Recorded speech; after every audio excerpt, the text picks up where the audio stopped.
So our next session, if you're MLS staff or operator, I think is really important. It's a little bit of a gritty topic, but it's something we've been talking about for years, and it's good to have a really just tactical explanation of how you can do this. So we're going to have a session on secure business rules, and Hayden Rieveschl from Ocusell, come on up.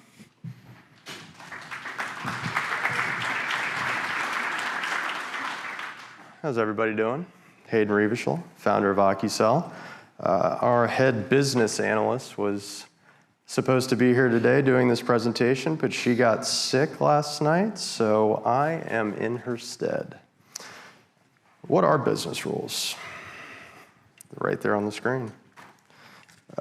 Unfortunately, MLS business rules are often inaccurate and outdated, significantly lengthening the integration of new technology. In many cases, the MLS vendor implements the business rules within their own system, but rarely documents or updates the association's MLS process maps to reflect their actual operating processes. MLSs will want to verify their business rules are accurate, updated, and do not conflict with your policies. Additionally, verifying the efficiency of your business rules is an important responsibility for MLS leadership. And just as a side note, one of the things that we've been doing over the last 12 to 18 months is diving really deep and doing extensive audits on MLS business rules. They are often outdated. They are often inaccurate, not in their entirety, but we see it all the time, even from some of the most progressive organizations. It's a very complex task and it's hard to manage. So. What are secure business rules? It means that they're documented. Your business rules are documented in their entirety, and that doesn't mean 80% documented, that doesn't mean 95% documented, that means 100% documented. Some MLSs think that their business rules are completely represented in their metadata. That's often not the case. Often what is missing in the metadata is out of sync with their system. So the user interfaces for the applications enforce business rules that are not otherwise documented anywhere else. For example, when you select the county, the application will pre-filter the city list. However, the user interface type rules are not represented in the metadata. These are unspoken rules. They become a liability, especially when the MLS is moving to another vendor and has to manually discover those rules because they are not documented. So again, if your rules are 95% documented, they are not secure. Verified means that the user interface has been compared against metadata and the view of the property type and views within applications. And they are in sync. There are no discrepancies between the two.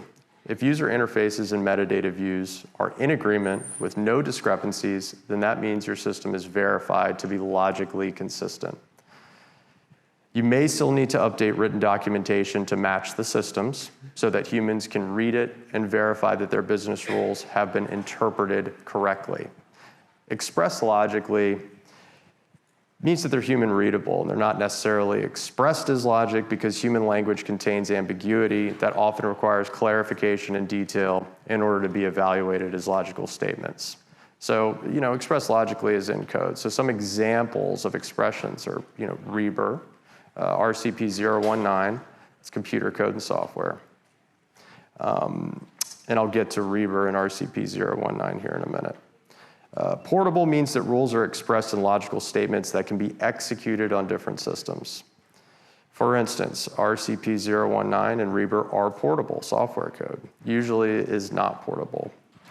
If we write code in C#, it cannot be directly executed on a system that uses Java and will not be readable by us humans.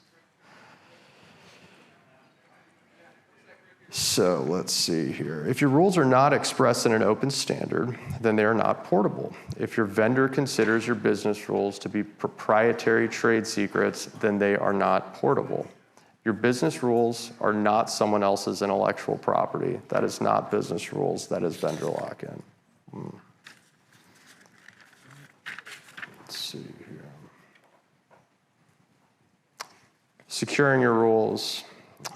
So REBR really is the stopgap between where we are today and RCP 019.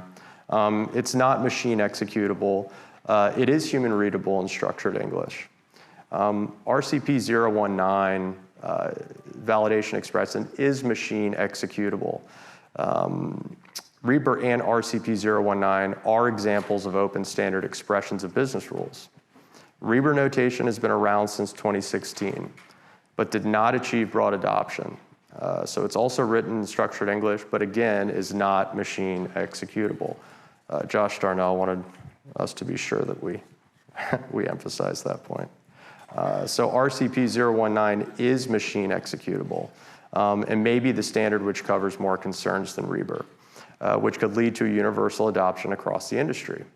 We feel that more work is needed to be done on RCP 019 in order to provide additional coverage of business rules needs in order to achieve universal adoption. But the R&D group is well on their way. REBER lacks the logical execution capabilities that RCP 019 has. RCP 019 lacks the human readability that REBER has. We can now add more capabilities to RCP 019 to give it the human readability. However, we cannot add more capabilities to REBER to give the logical expressions that RCP 019 has. Classes of rules. So there are 3 classes: validation expressions, dependencies, and workflow.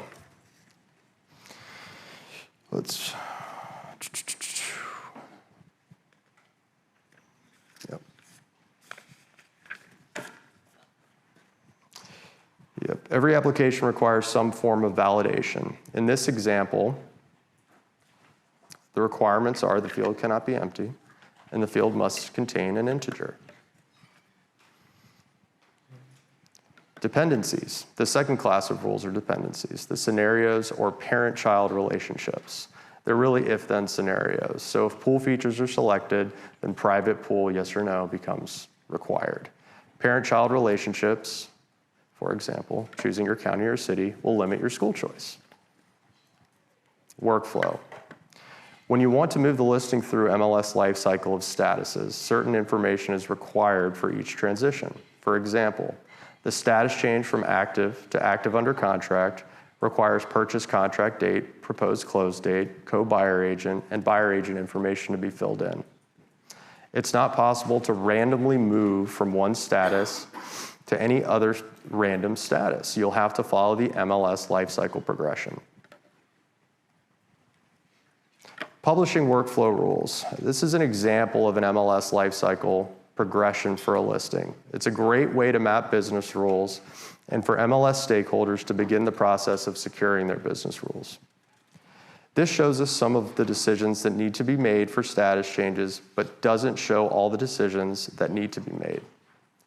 If an MLS cannot document their publishing workflow rules, then they do not understand their business rules.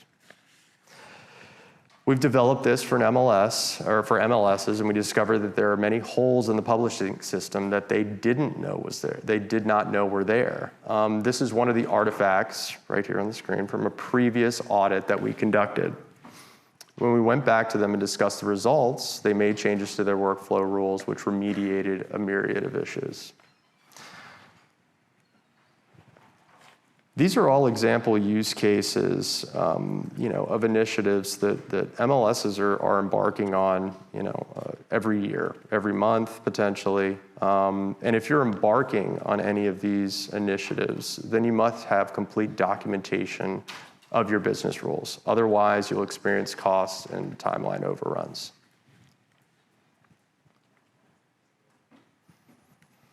So let's see, in the case of data shares, when people are sharing data between systems, rules aren't typically involved in the sharing activity itself because the listing being shared are usually already checked and approved under that rule set. However, it's not always desirable for listings to be approved on one system to show up on the other system without having passed the destination system rules. Knowing the differences in rule sets can allow you to implement appropriate controls and filters for what will ultimately be shown within your system. Each party can transform data or filter data as desired to accommodate their standards and processes as needed.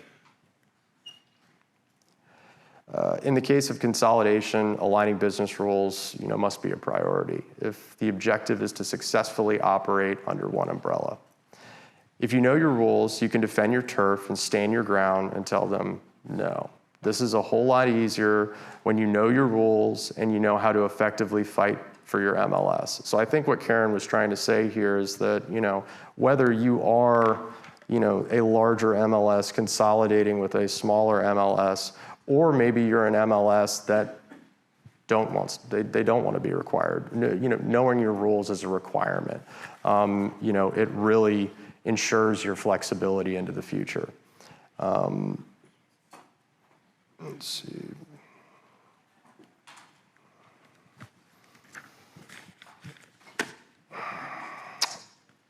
System transitions and conversions. MLSs must ensure business rules migrate to the primary system accurately and completely. If they aren't documented, there's no way to ensure accuracy, completeness of the conversion or transition. There will be differences between systems that you might migrate from and to if you don't have good documentation. Yeah, if you don't have good documentation, you will be relying solely on your memory, and that is not good. Being able to check off every business rule and process as you're making the migration or transition will ensure full coverage, and the resulting rule set will conform better to your existing processes and will greatly reduce opportunities for confusion for your members. For third-party integrations, and this is something we have firsthand experience with, it's essential for timely, cost-effective integrations that function as intended. An MLS that knows their business rules is flexible and can easily integrate with third-party apps like Showings and AdEdit. Having documented and secure business rules is essential for timely, cost-effective integrations that function as intended. On the other hand, an MLS that doesn't know their business rules is rigid, and integrating with third-party apps can be more costly, and the apps may not function as designed. Most integrations will fail because you will run out of timeline and budget before the integration works as intended. I don't necessarily agree with that point, but it may cost more time. Let's see here.